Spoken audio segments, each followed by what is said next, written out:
Բարև ձեզ սիրելի ունկնդիրներ, փառքաստորում ենք այսօր էլ կենթանի ենք, առողջ ենք, կարող ենք գալ Աստծո ոտքի մոտ եւ սովորել իրենից իր ճշմարտությունները, թող Աստված մեզ օրհնի, իր Սուրբ Հոգին թափի մեր վրա եւ օգնի, որպեսզի մենք ճիշտ հասկանանք եւ Հիսուսի շնորհքով իրագործենք մեր կյանքում։ Հիսուսի անունով խնդրեցի, ամեն։ Ուրեմն անցած անգամ մենք հաջողությամբ ավարտեցինք առաջին կիսամյակի դասագիրքը, որը Աստծո սիրո եւ արդարության մասին էր։ Այժմ երկրորդ կիսամյակում մենք ուսումնասիրենք մի թեմա, որ կոչվում է ինչպես ուսումնասիրել աստվածաշնչյան մարգարեությունները, եւ այսօր առաջին դասն է, որը կոչվում է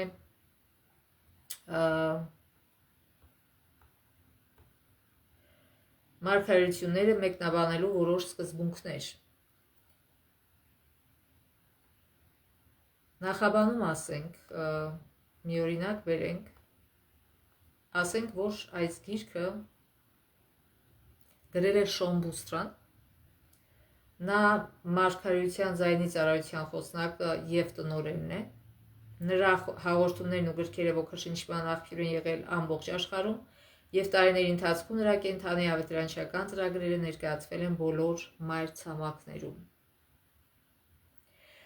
Առաջին Իրաքաքուվեթյան պատերազմի ժամանակ 91 թիվ,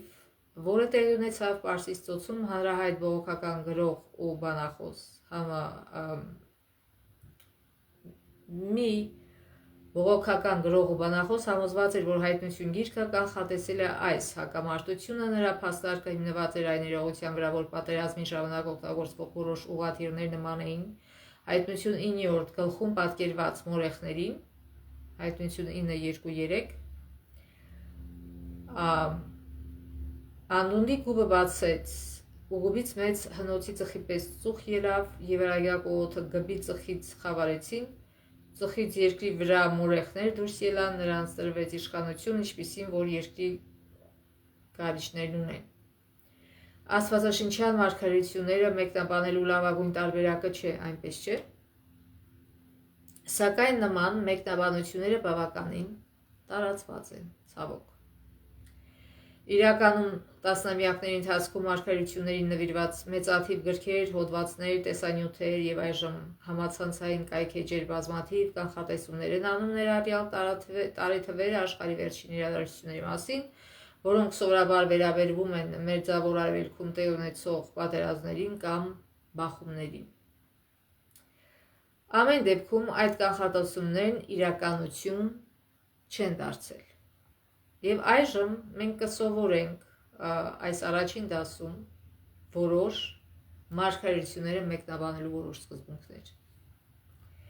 Հիշելու համարն է Երեմիա 9:24 Այլ պարծեցողը թող պարծենա նրանով, որ հասկանում եւ ճանաչում է ինձ, որ ես եմ Տերը, որ երկրի վրա ողորմություն, իրավունք եւ արդարություն եմ անում, որ սրանք են հաճելի ինձ։ Ուրեմն Աստվածաշնչի մարգարեության մեկնաբանությունների վերաբերյալ շատ տարաձայնություն կա քրիստոնյաների միջև եւ ոչ քրիստոնյաները տեսնելով սա մտածում են, որ պետք է չի իսկի մոտիկանալ այդ մարգարեություններին, որտեղ նույնիսկ իրենք քրիստոնյաները չեն կարողանում գլուխ անել դրանից եւ նույնիսկ շատ հոգեվոր ծառայողներ համարում են, որ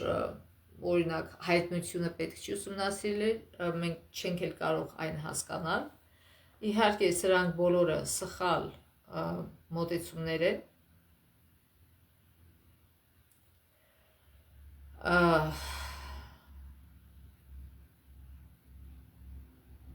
Եվ միշտ չէ, որ այդպես է եղել։ Քրիստոնեական պատմության առաջին 18 դարերի ընթացքում քրիստոնյաների զգալի մասը ծանոթ էր աստվածաշնչյան մարգարեություններին, վստահում էր դրանց եւ մեծապես ընդունում մարգարեությունների հիմնական լուրերը։ Առաջին Կորինթացիս 1:10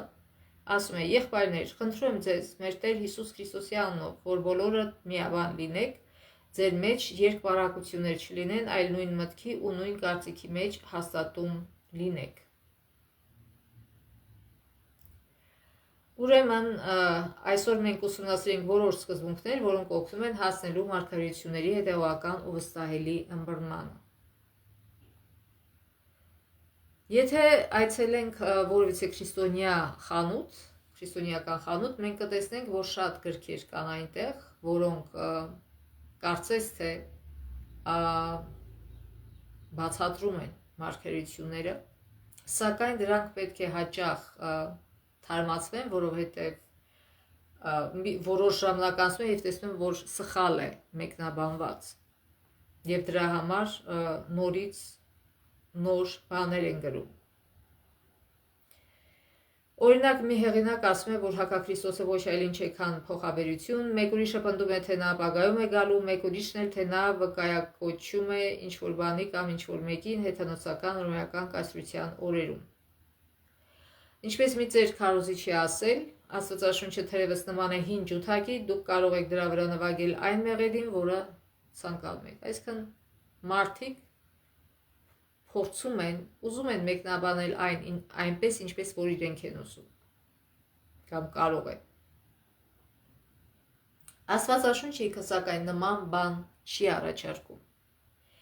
Այն մեզ հրավիրում է կարդալ ընդունելով, որ Աստված իզուր չի խոսում եւ որ մենք կարող ենք հասկանալ ճշմարտությունները, որոնք նա փոխանցում է իր խոսքի միջոցով։ Այսինքն ինստինկտիվան այդ միտքը,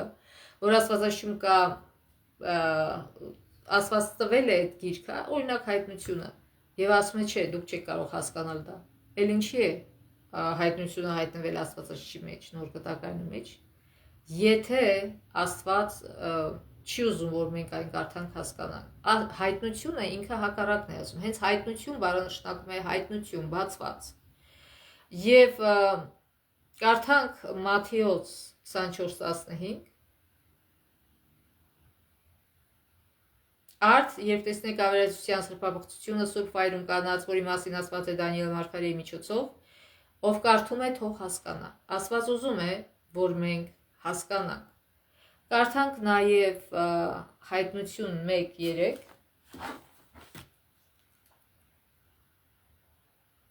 Երանի նրան, ով կարդում է եւ նրանց, ով որ լսում են այս մարգարեության խոսքերը, ու պահում են, ինչ որ դրա մեջ գրված է, որտեղ ժամանակը մոտ է։ Ինքը հայտնությունը բոլորին այլ բան է ասում։ Ասում է երանի նրանց, ովքեր կարդում են, երանի նրանք, ովքեր լսում են, երանի նրանց, առավել երանի նրանց, ովքեր կատարում են այստեղ կարդացվածը եւ լսվածը։ Եվ նաեւ կարդանք Երեմիա 9:23-24 Երեմիա 9:23-24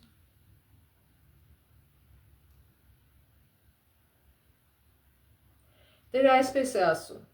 իմաստուն իր իմաստությամբ թող չպարծենա, զորավորը իր զորությունով թող չպարծենա, հարուստը իր հարստությունով թող չպարծենա, բայց այն մարդը, որ պարծենում է, թող նրանով պարծենա, որ հասկանում է ինձ եւ ճանաչում է ինձ եւ գիտի, թե ես եմ Տերը, որ երկրի վրա ողորմություն, իրավունք ու արդարություն եմ անում, քանզի ես սրանց եմ հաճենում։ Այսինքն սրանք են ինձ դուր գալիս։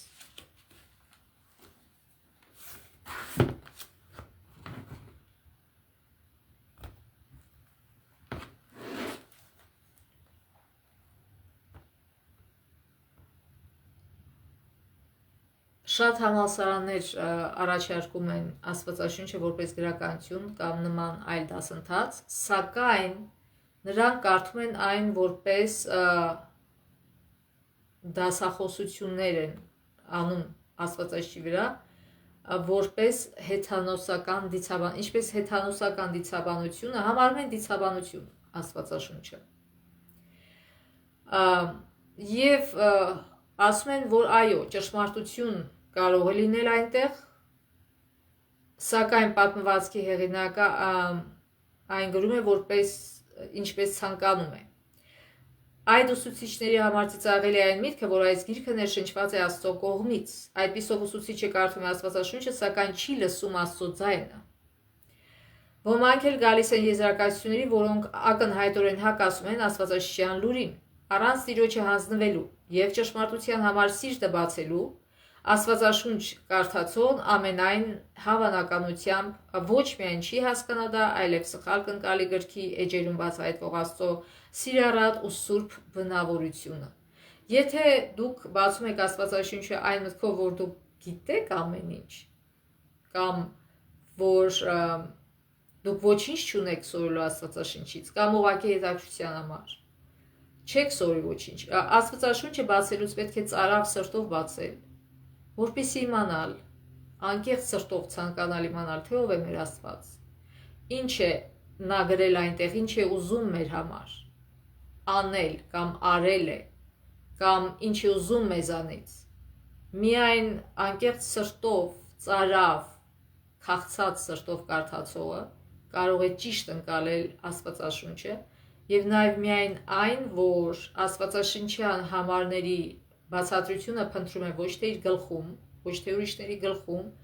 այլ հենց իր բուն Աստվածաշնչում, այլ տեղերում, այլ համարների մեջ։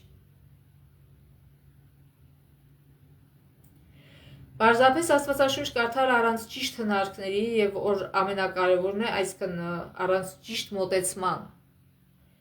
ճիշտ վերաբերմունքի, առանց Սուրբ Հոգու առաջնորդության կարող է նույնիսկ վնասակար լինել, որտեղ մարդը փոխանակ հավատքի գա, հակառակն է կատարվում։ Մի մարդ, որ չէր փայլում իր բարեպաշտությամբ, Աստվածաշունչ էր կարդում։ Նրան հարցրեցին, թե ինչ է նա անում, կամ ինչու է կարդում, եւ նա պատասխանեց. Սողանցքներ եմ փնտրում, սողանցքներ եմ փնտրում, այսինքն արդարացումներ եմ փնտրում իմ կատարած մեղքերի համար։ Երբ որ մենք այսպես ենք մոտենում Աստվածաշունչին, շատ սխալ է, որտեղ քիչ հետո մենք կկարդանք, թե Աստվածաշունչը իրականում ինչի համար է մեզ տրված, ոչ թե որպեսզի արդարացում փնտրենք մեր մեղքերի համար, այլ հակառակը հասկանանք եւ թողնենք մեր մեղքերը։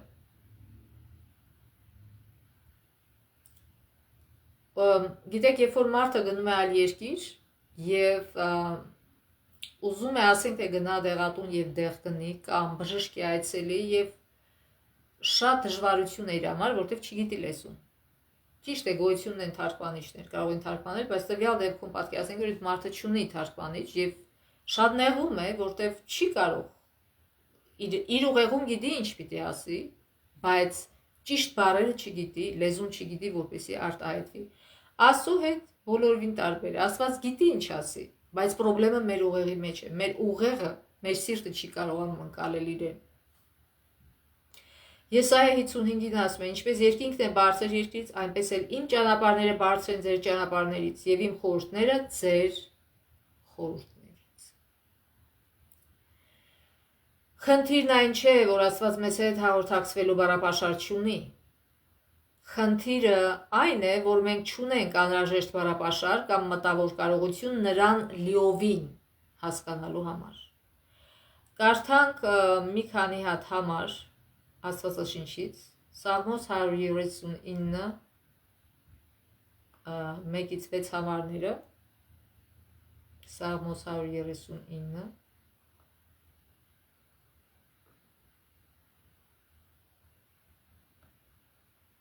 1-ից 6 համարները։ Տեր, դու ինձ քննեցիր եւ ճանաչեցիր, սա Դավիթի սաղմոսն է։ Դու գիտես իմ նստելն ու վեր կենալը, հեռվից իմանում ես իմ մտածումները, քննում ես իմ գնալն ու պառկելը եւ գիտես իմ բոլոր ճանապարհները, որտեղ դեռ խոսք չկա իմ լեզվի վրա, հաուֆտեր դու բոլորը գիտես։ Ինձ շրջապատում ես իմ հետևից ու առջևից եւ քո ձեռքը դրել ես ինձ վրա։ Այս գիտությունը շատ զարմանալի է ինձ համար, բարձր է, չեմ կարողանում հասնել նրան։ Կարդանք նաեւ Սաղմոս 147-5 համարը 147-5 Մեծ է Տերը եւ շատ զորավոր, նրա իմաստությանը չափ չկա։ Կարդանք նաեւ Հռոմեացիս 11:33 համարը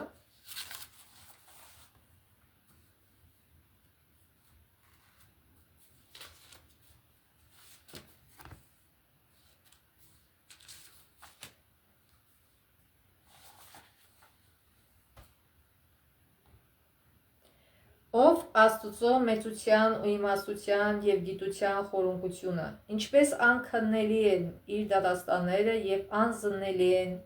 իր ճամփաները։ Եվ կարդանք նաև երկրորդ Տիմոթեոս 3:14-15,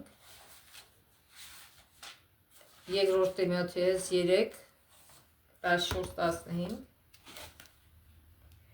Սակայն դու հաստատում կեցիր այն բաներին մեջ, որոնք սորվեցար ու որոնց հավատացիր, վասնզի գիտես, թե որ ումից սովորել ես։ Նաև քու մանկութենեթի վեր սուրբ գրքերը գիտես, որոնք կրնան իմաստուն անել քեզ փրկվելու Քրիստոս Հիսուսին վրա եղած հավատքովը։ Այսինքն սուրբ գիրքը գրվել է, որպեսզի մեզ փրկություն տա։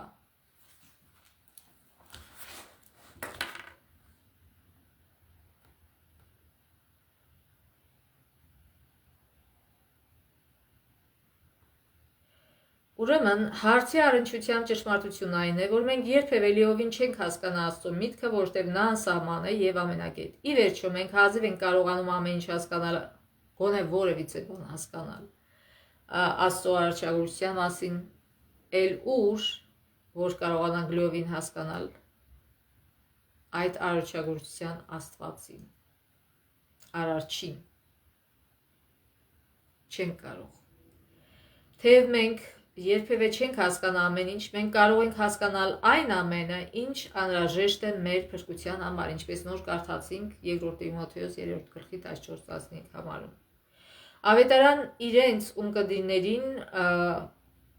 բացատրեց առաքյալները հաճախ դիմում էին կատարված մարգարեություններին, որից մեկ կարող են եզրակացնել, որ մարգարեության գլխավոր նպատակներից մեկը փրկության ծրագիրը լուսաբանելն է։ Իսկապես աստվածաշնչյան մարգարեություններն ի վերջո այս կամ այն կերպ մեզ պետք է տանեն դեպի Հիսուսը եւ փրկության խոստումը, որը նա առաջարկում է ողջ մարդկությանը։ Տերը, ում միջոցով ստեղծվել է ամեն բան, մենք անցած դասերին կարդացել ենք Կողոսացիս 1:16-ն այդպես ասում, Հովհաննես 1:1-3 համարները, իջնում է այս երկիր եւ այնուհետեւ իրեն առաջարկում, որպես զոհաբերություն յուրաքանչյուր մարդու, նույնիսկ խիստ մեղավորների մեղքերի համար, ահա թե որքան է Աստված սիրում բոլորիս։ Այդ ամենը մեծ համար անելով Տերը ակնհայտորեն կկամենար, որ բոլոր այդ թվում խեղճ ու թշվառ մարդիկ իմանային, թե ինչ է մեզ առաջարկվում Հիսուսում, եւ մարգարեությունները կարող են հենց դա անել։ Կարդանք Դանիել 12:4 համարը։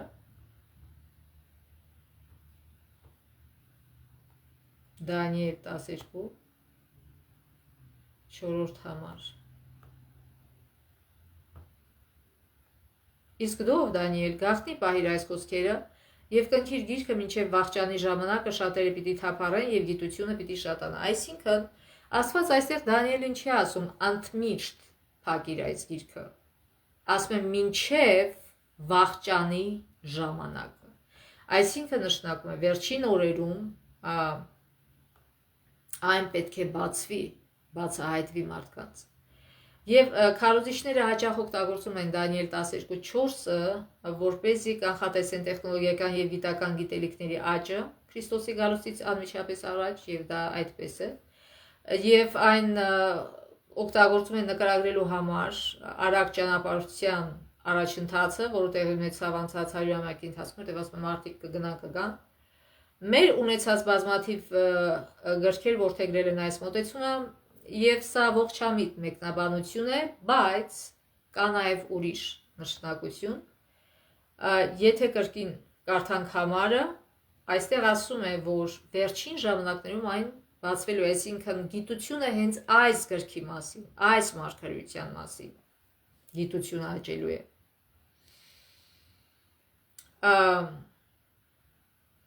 Դանիելի գիրքը որոշ չափով տարբերվում է հայտնությունից, որտեղ Հովհաննեսին ասվեց, որ չկնքի իր գիրքը, հայտնություն 22:10։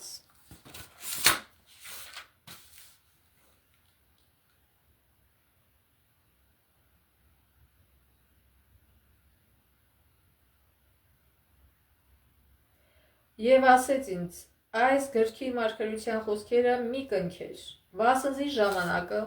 մոտ է։ Հենց անունը ինքնստիքյան հայտնություն նշանակում է, որ Աստված բացել է, բացահայտում է մեզ այն ինչ որ պետք է։ Հայտնության գիրքը նախասահմանված էր, որ հասկանալի լինի գրելու պահից սկսած, որտեղ ժամանակը մոտ է։ Ի հակադրություն սրա, Դանիելի գիրքն ավելի հասկանալի էր դառնալու հեռավոր ապագայի ինչ-որ մի պահի։ Դարերի ընթացքում շատ քրիստոնյա մտածողներ փորձեցին բացատրել Դանիելի գիրքը եւ ոմանք մեծ հաջողություն ունեցան։ Դանիելի գրքի իմացությունն արագորեն աճեց, սակայն 1260-ամյա մարգարեության ավարտից հետո, այսինքն 1798 թվականից սկսած, երբ աշխարհի բազմաթիվ մեկնիչներ սկսեցին գալ այն եզրակացության, որ ինչ-որ տպավորիչ բան է տեղի ունենալու 1843 թվականին մոտ ժամանակներում, դրանցից ամենահայտնին Ուիլյամ Միլլերն էր, որի քարոզությունը սկիզբ դրեց 19-րդ դարի մեծ ադվենտիստական շարժմանը եւ հետագա իրադարձությունների մի շղթայի, որը ծնունդ տվեց մնացորդ եկեղեցուն եւ հանգեցրեց 3 հրեշտակների լուրի հստակ ըմբռնմանը։ Այլ կերպ ասած, մեր համաշխարհային շարժման ծագումը Դանիելի գրքի գիտությունը պիտի շատանա մինչև վաղճանի ժամանակը կանխասման իրականացումն է։ Չդատելով մարդկանց փրկության մասին, խորհեք խավարի մասին, որի մեջ գտնվում է քրիստոնեական աշխարհի զգալի մասը, անտեսվում է այնպիսի հիմնարար սկզբունք, ինչպես Եդեմում հաստատված 7-րդ շաբաթ օրը, այն նույնիսկ մերժվում է Իշահ հռոմեական հեթանոսության մեջ արմատացած կիրակի օրվան։ Այսինքն այդ կիրակի օրը Սուրբ այլը բացարձակ կապ չունի քրիստոնեության հետ, այլ հեթանոսության հետ կապ ունի։ Մենք այս մասին բազմաթիվ անգամ խոսել ենք եւ ասել ենք։ Կամ խորհեք մահվան վերաբերյալ բացարձակ անտեղյակության մասին, երբ քրիստոնյաների ճնշող մեծամասնությունը հավատում է այն հեթանոսական գաղափարին, որ մահացածներն անմիջապես ճախրում են դեպի այլ գոյություն, ինչը ոմանց համար նշանակում է նաև հավերժ այրվող դժոխք։ Սա հեթանոսական ուսմունք է, սա քրիստոնեական ուսմունք չի, սա վերցված է հեթանոսությունից, այդպիսի բան գրած չկա Աստվածաշնչում, որ մարդիկ հավետյան վարվելու են դժոխքում։ Հակառակ դրան մենք պետք է այնքան շնորհակալ ու խոնարհ լինենք ճշմարտության իմացության համար։ 7-րդ օրվա ադվենտիստները շատ պարտական են Ուիլյամ Միլլերին աստվածաշնչյան մարգարեությունների վերաբերյալ իրենց հասկացողության համար, թեև դրանց հիմնական հատվածների ըմբռնումը, օրինակ Դանիել 8:14-ը, եկեք կարդանք Դանիել 8:14,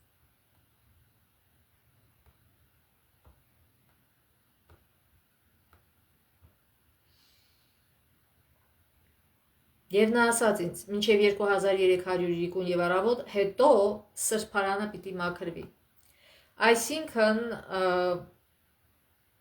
կատարյալ չէր, այսինքն Միլլերը սխալ գործեց որոշ հարցում, այսինքն սրբարանը կարդալով նա կարծում էր, թե դա մեր երկրի մասին է, բայց խոսքը գնում էր երկնային սրբարանի մասին։ Եվ դրանում էր նրա միակ սխալը, բայց մնացած ինքը ճիշտ էր հաշվել եւ գտել Աստվածաշնչից։ Եվ նրա մեթոդաբանությունը կարևոր էր, քանի որ ճանապարհ հարթեց վերջին օրերի մնացորդ եկեղեցու շարժման ցակման համար։ Կարդանք Մատթեոս 5-րդ գլխի 18 համարը, Մատթեոս 5-րդ գլուխ 18 համար։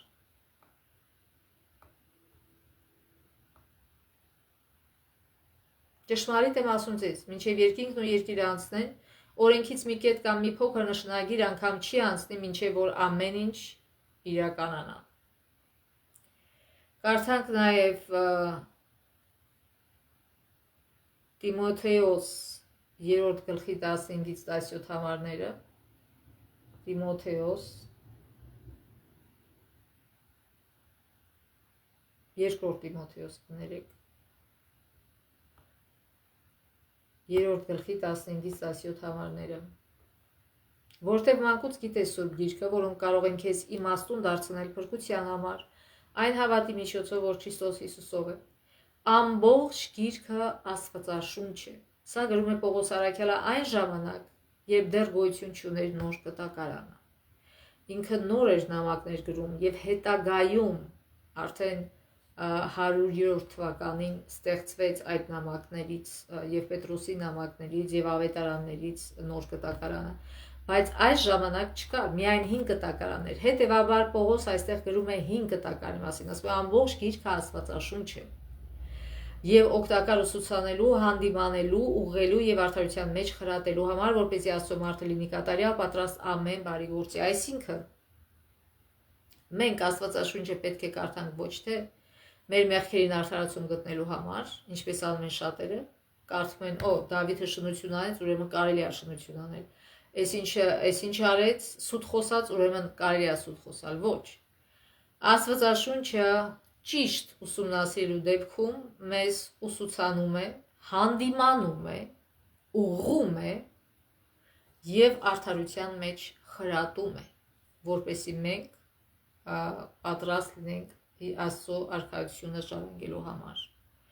Եվ նաեւ կարդանք Ղուկաս 24:27, Ղուկաս 24:27 համար։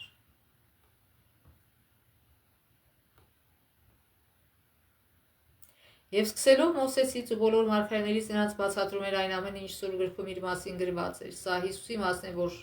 հանդիպեց իր երկու աշակերտներին, որ գնում էին Էմաուս, եւ ասում է իրենց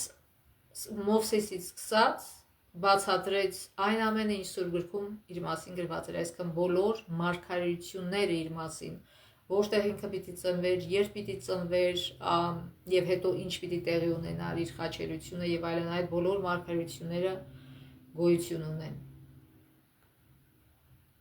եւ կատարվեցին։ Աստվածաշունչն ուսումնասիրելը նման է մեծ խճանակար կամ գլխակոտրուկ հավաքելու։ Մի երկու կամ երեք կտոր միասին հավաքելը գրեթե անհնար է դարձնում ամբողջ պատկերի տարբերակումը։ Միգուցե այդ երկու կամ երեք կտորների մեջ դուք կարող եք ձի տեսնել եւ կարծել, որ ձիեր եք հավաքում, ձիերի նկարները, եւ հետո մի քանի կտորել եք հավաքում, տեսնում եք, որ կովել կա, հավել կա, եւ երբ որ վերջում արդեն լրիվ հավաքում եք այդ puzzle-ը, տեսնում եք, որ իրականում այդտեղ քաղաք է, ագարակ է եւ հեռվում ձգվող լեռների շարք։ Աստվածաշունչի ուսումնասիրության ժամանակ որոշ քրիստոնյաների կողմից թույլ տրվող հիմնական սխալներից մեկն այն է, որ նրանք Սուրբ Գիրքին վերաբերվում են որպես ասացվածքների կամ առակների ազատ ոճի հավաքածուի, որ կարելի է օգտագործել կոնկրետ իրավիճակին անդրադառնալու համար։ Ոմանք դիմում են Գեդեոնի Աստվածաշունչի շապիկի վրա ուսումնասիրության պարզողեցույցին, որտեղ կարելի է գտնել օգտակար համարներ մի շարք թեմաների վերաբերյալ եւ կարծում են, որ այն ներկայացնում է աստվածաշնչյան ուսուցման ամբողջություն այդ թեմայով։ Ցավոք, նրանք նույն մոտեցումն են ցուցաբերում մարգարեությունների նկատմամբ, առանձին համարն իր համատեքստից հանելով եւ այն ընթացիկ իրադարձությունների հետ համեմատելով, աստվածաշնչի մնացած մասի հետ համեմատելու փոխարեն։ Սա մասամբ հանգեցրել է մարգարեությունների վերաբերյալ ժամանակակից գրքերի անդադար հոսքին, որոնք պետք է թարմացվեն մի քանի տարին մեկ, որտեղ դրանք սխալ են ներկայացրել այն հարցերը, թե ինչ է լինելու եւ երբ։ Այսինքն, երբ որ մեկը ինչ որ բան է ասում եւ երբ որ իր մի նախադասությունը կոնտեքստից հանում ես եւ դնում ես եւ բոլորին այլ տպավորություն է թողնում այն, բայց երբ որ դու ամբողջ ճառն ես նայում, այդ մասն ես նայում ամբողջ, դու տեսնում ես, որ այս մարդը բոլորին ուրիշ բան էր ասում, քան թե որ այդ նախադասությունը հանել է։ Նույնը Աստվածաշունչն է։ Եթե մի համարը վերցնում եք եւ դրա հիման վրա պատկերացում եք կազմում, թե ինչ է, սա սխալ պատկերացում կլինի, որտեղ Աստվածաշունչը ինքը իրեն բացատրում է եւ բազմաթիվ այլ համարներում նա պարզաբանում է այդ համարում ներկայացված ճշմարտությունը։ Եվ ուրեմն մենք պիտի դիմենք Աստվածաշունչին եւ միայն Աստվածաշունչին իրեն բացատրելու համար։ Ահա թե ինչու շատ կարևոր է ոչ միայն ընտրել որևէ կոնկրետ թեմայի վերաբերյալ որոշակի տեքստեր, այլ ուշադիր ուսումնասիրել այն ամենը, ինչ Աստվածաշունչն ասում է այդ թեմայի վերաբերյալ, ինչպես նաև հաշվի առնել այն համատեքստը, որտեղ դա ասվում է։ Շատ հեշտ է մի համար հանել համատեքստից եւ ստիպել, որ այն ասի այն, ինչ ուզում եք։ Այդպես են անում մարդիկ։ Վերցնում են մի համար եւ ասում են, հա, տես, սենց ասում, իրանց ուզածն են ասում։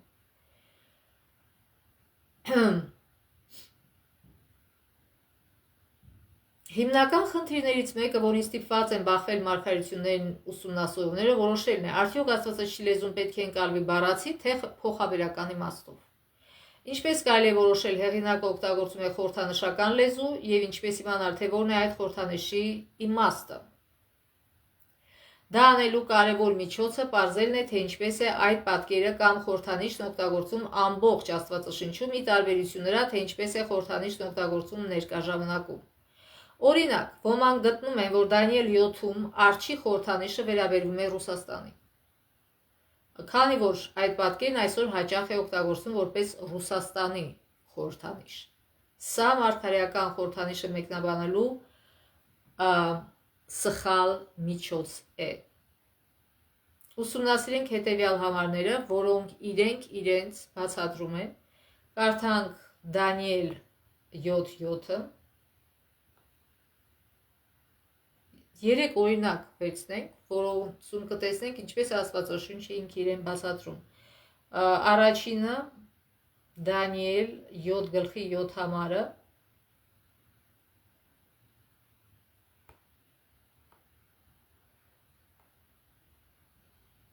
Սրանից հետո գիշերվա տեսիլքներում տեսա ահա մի չորրորդ գազանի, ահեղ, սոսկալի և չափազանց հզոր։ Նա երկաթե մեծ ատամներ ուներ, ուտում էր և փշրում և մնացածը ոտքերով տրորում։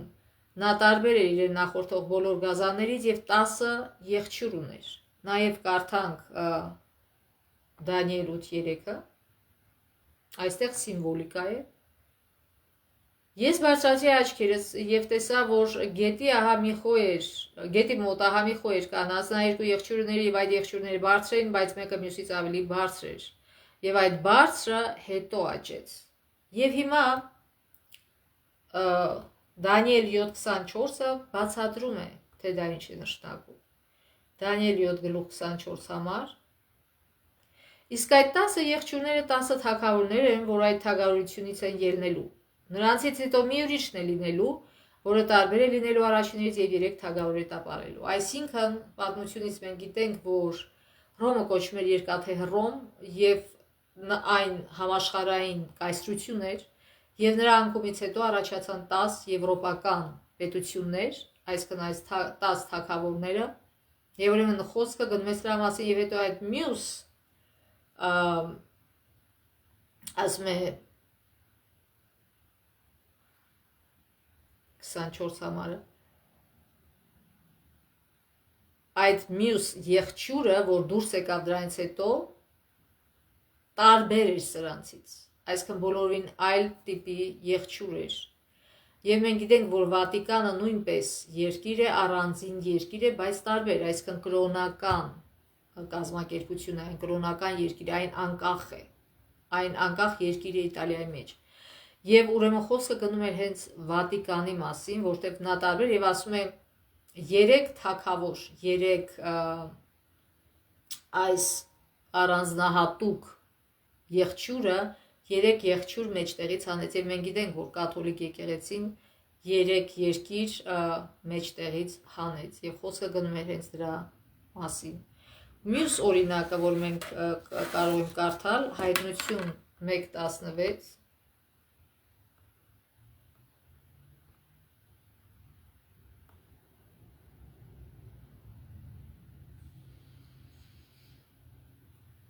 իր աջ ձեռքում 7 աստղեր ուներ։ Այստեղ Հովհաննեսը տեսել է Հիսուսին եւ նկարագրում է նրան, իր աջ ձեռքում 7 աստղեր ուներ, նրա բերանից սրած երկսայրի սուր էր ելնում, իսկ նրա երեսը ճառագում էր ինչպես արեգակը իր զորությամբ։ Այսինքն շատերը կսկսեն մտածել, այսինչ սուր է, որ ելնում է իր բերանից, բայց Աստվածաշունչը ինքը իրեն բացատրում է, կարդանք Եփեսացիս 6:17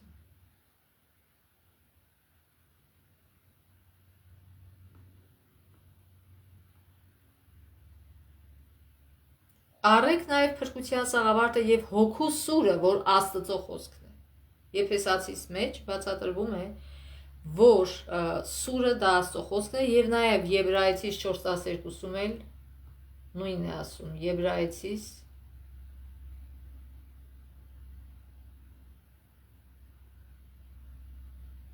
4:12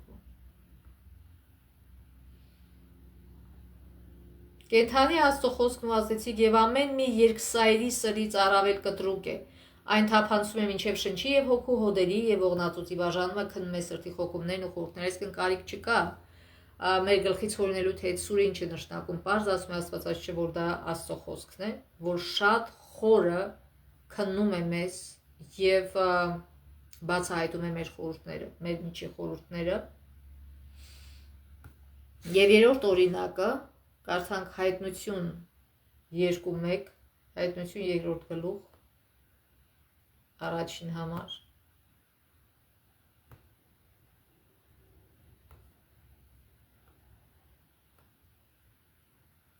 Այսպես է ասում նա, ով 7 աստղերն ունի իր ձեռքում եւ շրջում է 7 ոսկե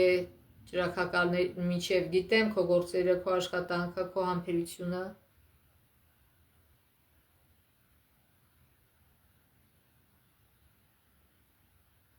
Okay. Այսպես է ասում նա, ով 7 աստղերն ունի իր ձեռքում եւ շրջում է 7 ոսկե ճրագակալների միջև։ Կարդանք նաեւ Հայտնություն 21:2։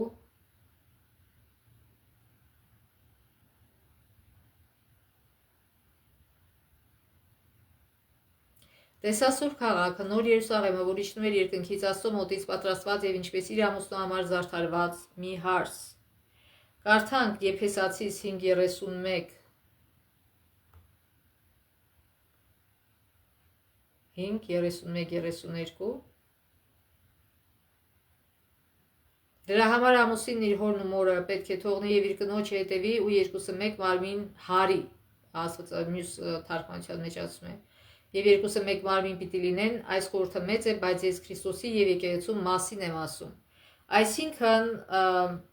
այստեղ բացատրում է եւ Երեմիա 6:2-ի մասին 6:2-ում նշում է, որ Սիոնի դուստրը դա խոսքը գնում է Աստծո ժողովրդի, այսքան այն ժամանակվա Աստծո ժողովրդի հրեաների մասին, Իսրայելի մասին։ Այս համարներից մենք ինչ իմացանք, որ կինը, որ նկարագրված է Հայտնության մեջ, խորհրդանշում է եկեղեցին։ Այսքան պետք չի, որ մենք սկսենք մտածել, թե ով է այդ կինը եւ ինչ որ բաներ հորինենք, այլ պարզ բացատրում է Աստվածաշունչը, թե ինչ է նշանակում։ Եվ հետևելով այս պարզ կանոնին, որ Աստվածաշունչին պետք է թույլ տրվի սահմանել իր իսկ եզրույթները, մարգարեական խորհրդանիշի առեղծվածի մեծ մասը պարզապես անհետանում է։ Օրինակ, տեսնում ենք, որ եղջյուրը կարող է խորհրդանշել քաղաքական ուժ կամ ազգ, սուրը Աստծո խոսքը, եւ այդ կինը կարող է խորհրդանշել եկեղեցին։ Այստեղ մենք կարող ենք հստակ տեսնել, որ Աստվածաշունչը բացատրում է ինքը իրեն։ Մնում է պատասխանել այն հարցին, թե ինչու պետք է Աստված խոսեր խորհրդանիշներով ուղղակիորեն ասելու փոխարեն։ Ինչու օրինակ առաջին Պետրոս 5:13-ի համարում Հռոմ քաղաքը գաղտնաբար Բաբելոն է անվանվում։ Պետրոսը երբ որ գրում է Հռոմի մեջի քրիստոնյաներին, կարդանք այդ առաջին Պետրոս 5:13, առաջին Պետրոս 5:13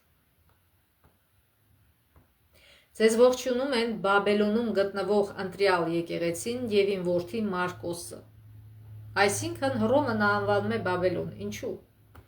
Որովհետեւ առանց այդ էլ Հռոմում քրիստոնյաներին ահավոր ձևով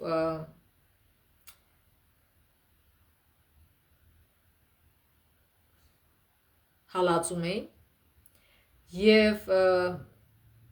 ինքը գիտեր, որ այդ նամակը գնալուց բացելու են եւ կարդան եւ տեսնեն, եւ երբ որ կարդան եւ տեսնեին, ավելի վատ կլիներ քրիստոնյաների համար, դրա համար ինքը խորհրդանշաբար Հռոմը կոչում է Բաբելոն։ Բաբելոնը այն ժամանակ գոյություն չուներ։ Ուրեմն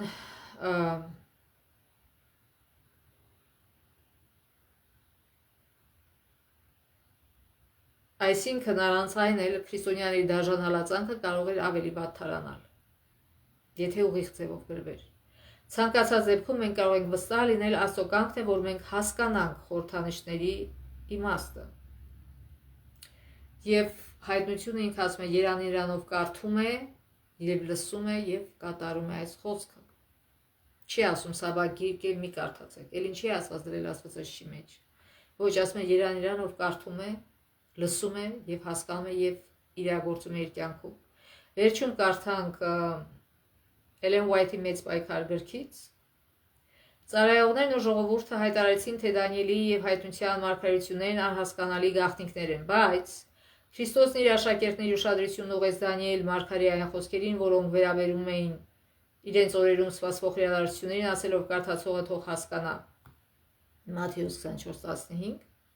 Իսկ այն պնդումը, թե հայտնություն անբացատրելի գաղտնիք է, հակասում է հենց գրքի անվանմանը։ Հայտնություն 1:13 Հիսուս Քրիստոսի հայտնությունը, այսինքն բացահայտումը, որ Աստված տվեց իր ծառաներին ցույց տալու ինչ որ շուտով պիտի լինի, երանելի են այս մարգարեության խոսքերը կարդացողը եւ լսողները եւ սրանում գրվածները պահողները, որտեղ ժամանակը մոտեցել է։ Իտես այս ներշնչյալ վկայության ինչպես են մարդիկ համարձակվում ուսուցանել, թե հայտնությունը մարդկային հասկացողության անմատչելի գաղտնիք է։ Այն բացահայտված գաղտնիք է, բացված գիրք է։ Հայտնության ուսումնասիրությունը միտքն ուղղում է Դանիելի մարգարեություններին եւ երկուսն էլ պարունակում են կարևորագույն խրատներ, իրենք իրար բացատրում են։ Աստված մարդկանց հայտնում է աշխարհի պատմության վերջում սպասվող դեպքերի մասին։ Հովհաննեսին բացահայտվեցին եկեղեցու փորձառությանը վերաբերվող խոր ու ցնցող տեսարաններ։ Նա տեսավ Աստծո ժողովրդի վիճակը, նրանց սպառնացող վտանգները, նրա պայքարն ու վերջնական ազատագրումը։ Նա գրի է առել վերջին լուրերը, որոնք պետք է հասունացնեն երկրի հունձքը, կամ որպես ցորենի խուրձեր երկնային ամբարների, կամ էլ որպես ցախ կրակին տալու համար։ Բայց ոչ հավիտյան։ Հովհաննեսին հայտնվել են խիստ կարևոր պատգամներ, հատկապես վերջին եկեղեցու համար, որպեսզի նրանք, ովքեր մոլորությունից կդառնան դեպի ճշմարտությունը, տեղյակ լինեն իրենց սպասող վտանգների եւ պայքարի մասին։ Ոչ ոք չպետք է խավարում լինի երկրին սպասվող իրադարձությունների վերաբերյալ։ Էջ 341-342։ Ուրեմն ինչն է կարևոր, երբ որ մարդ մի նպատակ է դնում եւ ուզում է հասնել այդ նպատակին, մյուսը, ով որ իրան ճանապարհ է բացում դրա համար բացահայտում, եթե ճամփան դժվար է, բայց նա չի զգուշացում, բայց եթե զգուշացնում է, ասում է, գիտես, ճամփան դժվար է, այսպիսի բարդություններ կլինի, այնպիսի բարդություններ կլինի, բայց հույսդ մի կտրի, որովհետև եթե այս հրահանգներին հետևես, անպայման վերջում հաղթելու ես։ Եվ սա մեծ ուժ է տալիս, երբ որ գիտես, որ քո գործը իզուր չէ, որ դու անցնում ես այս դժվարությունը եւ պայքարի միջոցով ոչ թե իզուր, ոչ թե զուր տեղը, այլ վերջում քեզ հաղթանակ է սպասում, եթե հարատևես, եթե համբերությամբ Աստծո ճիշտ հրահանգներին, օրենքներին հետևելով գնաս այդ ճանապարհով։ Եվ իհարկե նպատակը հենց այդ է, որ վերջում հաղթեն Քրիստոսով եւ ստանանք հավիտենական կյանքի պսակը։ Փառք Աստծո, շնորհակալ ենք Աստծուն այս գեղեցիկ դասերի համար, շնորհակալ ենք իր Աստվածաշնչի համար, որ նա տվել է եւ ինքն էլ բացատրում է եւ կարիք չկա մարդկային հորինվածքների դիմել։ Թող Աստված մեզ տա անկեղծ սիրտ, որ մենք անկեղծ սրտով մոտենանք Աստվածաշնչին, խոնարհ սրտով, սովորել կամեցող սրտով, այլ ոչ թե մեր մեղքերը արդարացնելու սկզբունքով։ Եթե մենք խոնարհ սրտով մոտենանք Աստվածաշնչին, երբ որ Աստվածաշունչը մեզ հանդիպանում է, մենք ապաշխարենք եւ թողնենք մեղքը, այլ ոչ թե հարմար բան գտնենք Աստվածաշունչից, որ արդարացնենք, այդ ժամանակ մենք ուրեմն ճիշտ ենք քայլում այն ճանապարհով եւ մեզ սպասվում է հաղթանակ առջևում։ Բայց եթե ինքներս մեզ խաբում ենք, մենք չենք կարող խաբել Աստծուն։ Եվ եթե մենք ինքներս մեզ խաբում ենք, ցավոք խաբված կլինենք վերջում։ Թող Աստված տա, որ մենք նմանվենք այն մարդուն, ով որ իր կյանքը, իր տունը կառուցում է Աստծո խոսքի վրա, ինչպես Մատթեոս գրքում Հիսուսը ասում է, որ երբ որ ասմալիքները խփեցին, այդ ժայռի վրա կառուցածը չքանդվեց։